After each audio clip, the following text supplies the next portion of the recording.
तो हेलो मेरे प्यारे साथी, अगर आप भी 10वीं कक्षा के छात्र हैं और 2026 में मैट्रिक बोर्ड की परीक्षा देने वाले हैं, तो दोस्तों आज का यह वीडियो आपके लिए काफ़ी इंपॉर्टेंट होने वाला है। वीडियो को शुरू से अंत तक जरूर देखिएगा।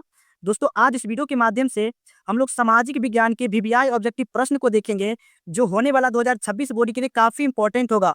तो दोस्तों मैं उम्मीद करता हूं कि इस वीडियो के माध्यम से हम जितने भी ऑब्जेक्टिव प्रश्न को करेंगे उन्हें आप शुरू से देखिएगा और बनाने का प्रयास कीजिएगा। और दोस्तों अगर वीडियो आपको अच्छा लगे तो एक लाइक जरूर कीजिएगा, और अगर आप चैनल पे नए हैं तो चैनल को सब्सक्राइब करके बेल आइकन को ऑल पे प्रेस कर लीजिए, क्योंकि दोस्तों इस चैनल के माध्यम से आपको हर रोज क्लास 10th के इंपॉर्टेंट क्वेश्चन मिलता रहेगा, जो आपके होने वाले 2026 बोर्ड के लिए काफी इंपॉर्टेंट होगा। तो चलिए दोस्तों बिना देरी किए हुए हम लोग शुरू करते हैं। तो चलिए दोस्तों आज का पहला क्वेश्चन है कि रूस में जार का क्या अर्थ होता था। ध्यान दीजिए दोस्तों, रूस में जार का क्या अर्थ होता था। इसका सही जवाब ऑप्शन डी है, रूस का सम्राट। दोस्तों रूस में जो है जार का अर्थ रूस का सम्राट होता था। चलिए अगला सवाल है क्वेश्चन नंबर 2 कि भारत में योजना आयोग का गठन कब हुआ। काफी इंपॉर्टेंट प्रश्न है दोस्तों कि भारत में जो है योजना आयोग का गठन कब हुआ। इसका सही जवाब 15 मार्च 1950, ऑप्शन नंबर ए इसका दोस्तों सही जवाब है कि भारत में जो योजना आयोग का गठन हुआ था वह 15 मार्च 1950 ईस्वी में हुआ था। चलिए दोस्तों अगला क्वेश्चन है क्वेश्चन नंबर 3 कि रूस के संसद को क्या कहते हैं। ध्यान दीजिए दोस्तों, रूस की संसद को हम लोग क्या कहते हैं। तो रूस की संसद को हम लोग ड्यूमा कहते हैं। इसका सही जवाब ऑप्शन सी है दोस्तों, रूस की संसद को ड्यूमा कहते हैं। चलिए अगला सवाल है क्वेश्चन नंबर 4 कि एल्युमिनियम बनाने के लिए किस खनिज की आवश्यकता पड़ती है। दोस्तों बहुत ही इंपॉर्टेंट क्वेश्चन है कि एल्युमिनियम बनाने के लिए किस खनिज की आवश्यकता पड़ती है। तो इसका सही जवाब ऑप्शन डी है, बॉक्साइट। दोस्तों एल्युमिनियम बनाने के लिए हमें बॉक्साइट खनिज की आवश्यकता पड़ती है। चलिए अगला सवाल है क्वेश्चन नंबर 5 कि निम्न में से कौन बीमारू राज्य है।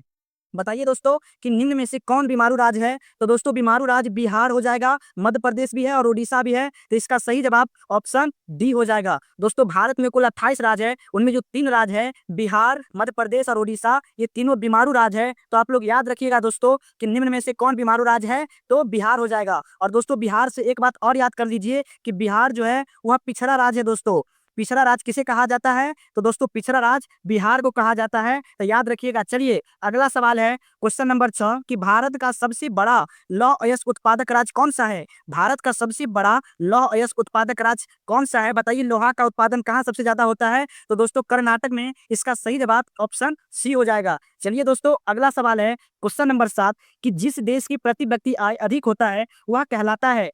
बताइए दोस्तों कि जिस देश की जो है प्रति व्यक्ति आय अधिक होता है वह देश क्या कहलाता है। तो इसका सही जवाब ऑप्शन बी हो जाएगा, विकसित कहलाता है। दोस्तों इस वीडियो के माध्यम से हम जितने भी ऑब्जेक्टिव प्रश्न को कर रहे हैं वो 2026 बोर्ड के लिए काफी इंपॉर्टेंट है दोस्तों, तो आप लोग वीडियो को अंत तक जरूर देखिएगा। चलिए दोस्तों अगला क्वेश्चन है क्वेश्चन नंबर 8 कि निम्न में से किस देश में मिश्रित अर्थव्यवस्था है। बताइए दोस्तों मिश्रित अर्थव्यवस्था किस देश में है। तो वह भारत देश में हो जाएगा दोस्तों, ऑप्शन नंबर सी इसका सही जवाब है। दोस्तों भारत जो है वह मिश्रित अर्थव्यवस्था का देश है। चलिए दोस्तों अगला सवाल है क्वेश्चन नंबर 9 कि महासागर तल में कंपन को क्या कहते हैं। बताइए महासागर तल पे जो कंपन होता है दोस्तों उसको हम लोग क्या कहते हैं। ऑप्शन ए में भूकंप है, ऑप्शन बी में चक्रवात है, ऑप्शन सी में सुनामी और ऑप्शन डी में भूस्खलन। अगर आप लोग को पता है तो कमेंट में जरूर लिखिए दोस्तों कि महासागर के तल पर कंपन को क्या कहते हैं। तो हम लोग इसे सुनामी कहते हैं दोस्तों, कि समुद्र में भूकंप आना मतलब सुनामी, महासागर तल में कंपन को हम लोग सुनामी कहते हैं।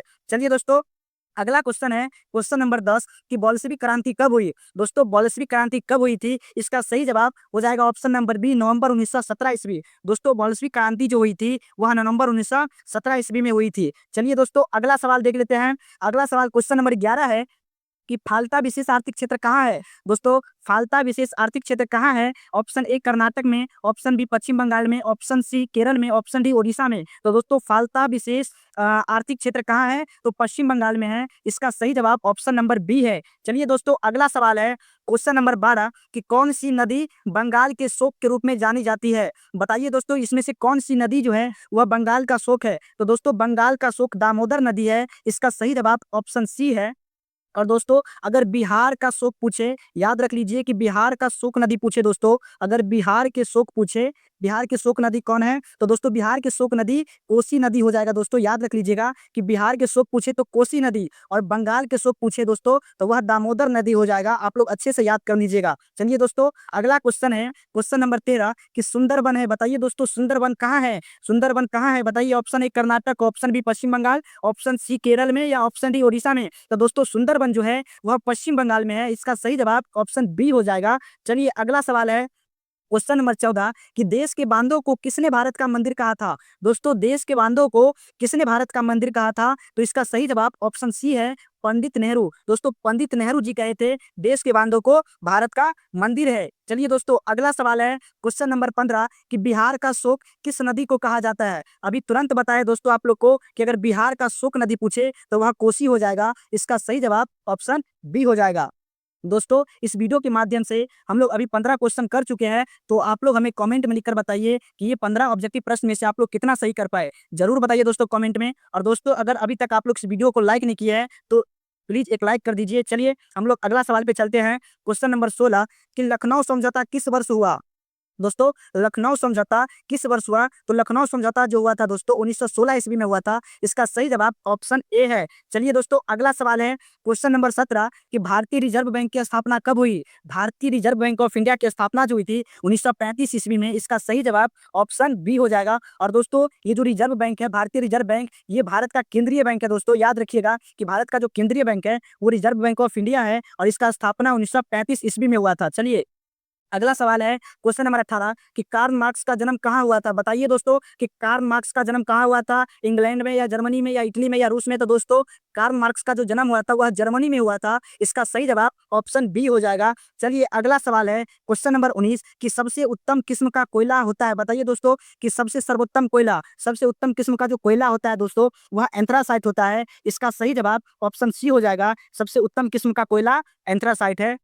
चलिए दोस्तों अगला सवाल है, क्वेश्चन नंबर 20 कि विश्व पर्यावरण दिवस कब मनाया जाता है? दोस्तों विश्व पर्यावरण दिवस कब मनाया जाता है? तो इसका सही जवाब ऑप्शन नंबर बी हो जाएगा। 5 जून को हम लोग पर्यावरण दिवस मनाते हैं। आप लोग अच्छे से याद कर लीजिए दोस्तों। चलिए अगला सवाल है, क्वेश्चन नंबर 21 कि परिवहन के साधनों में सबसे सस्ता परिवहन का साधन? बताइए दोस्तों कि परिवहन के साधन में सबसे सस्ता परिवहन कौन है? तो दोस्तों सबसे सस्ता परिवहन जो है वह जल परिवहन है। इसका right answer option number B हो जाएगा कि परिवहन में जो है सबसे सस्ता परिवहन कौन है? तो जल परिवहन है। चलिए दोस्तों अगला सवाल है, क्वेश्चन नंबर 22 कि भारत में किस खनिज का अभाव है? दोस्तों इंडिया में यानी भारत में किस खनिज का अभाव है? तो दोस्तों इसका सही जवाब ऑप्शन डी हो जाएगा, लेड। दोस्तों भारत में लेड खनिज का अभाव है। चलिए दोस्तों अगला प्रश्न पे चलते हैं। अगला प्रश्न है दोस्तों क्वेश्चन नंबर 23 कि भारत में वित्तीय वर्ष होता है। बताइए दोस्तों आप लोग भारत में वित्तीय वर्ष कब से कब तक होता है? 1 जनवरी से 31 दिसंबर तक, या 1 जुलाई से 30 जून तक, या 1 अप्रैल से 31 मार्च तक?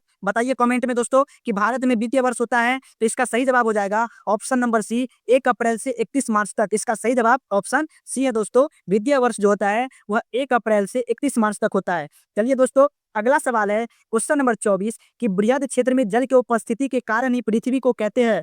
दोस्तों बृहद क्षेत्र में जल की उपस्थिति के कारण ही हम लोग पृथ्वी को क्या कहते हैं? तो दोस्तों नीला ग्रह कहते हैं। इसका सही जवाब ऑप्शन बी है। चलिए अगला सवाल है, क्वेश्चन नंबर 25 कि सूचना का अधिकार अधिनियम कानून कब लागू हुआ? दोस्तों सूचना का अधिकार अधिनियम कानून जो लागू हुआ था वह 2005 ईस्वी हो जाएगा। इसका सही जवाब ऑप्शन बी हो जाएगा। 2005 ईस्वी में दोस्तों सूचना का अधिकार अधिनियम लागू हुआ था। चलिए दोस्तों अगला सवाल है, क्वेश्चन नंबर 26 कि टीपू सुल्तान शासक थे। बताइए दोस्तों कि टीपू सुल्तान कहाँ के शासक थे? मैसूर के, या शिमला के, या कश्मीर के? तो दोस्तों टीपू सुल्तान मैसूर के शासक थे। इसका सही जवाब ऑप्शन ए हो जाएगा। चलिए अगला सवाल है, क्वेश्चन नंबर 27 कि योजना आयोग को भंग कर कौन सा आयोग बना? बताइए दोस्तों योजना आयोग को भंग करके कौन सा आयोग बना? तो इसका सही जवाब ऑप्शन ए है, नीति आयोग। दोस्तों योजना आयोग को भंग करके नीति आयोग बना। चलिए अगला सवाल है, क्वेश्चन नंबर 28 कि भारतीय जनता पार्टी की स्थापना कब हुई? बताइए दोस्तों कि भारतीय जनता पार्टी की स्थापना यानी बीजेपी की स्थापना दोस्तों किस वर्ष हुई थी? तो दोस्तों इसका सही जवाब ऑप्शन बी है, 1980। आप लोग याद रख लीजिएगा दोस्तों कि भारतीय जनता पार्टी की स्थापना कब हुई थी? तो 1980 ईस्वी में हुई थी। चलिए दोस्तों अगला सवाल है, क्वेश्चन नंबर 29 कि अंतर्राष्ट्रीय महिला दिवस किस तिथि को मनाया जाता है? बताइए दोस्तों हम लोग महिला दिवस किस तिथि को मनाते हैं? तो इसका सही जवाब ऑप्शन बी है, 8 मार्च।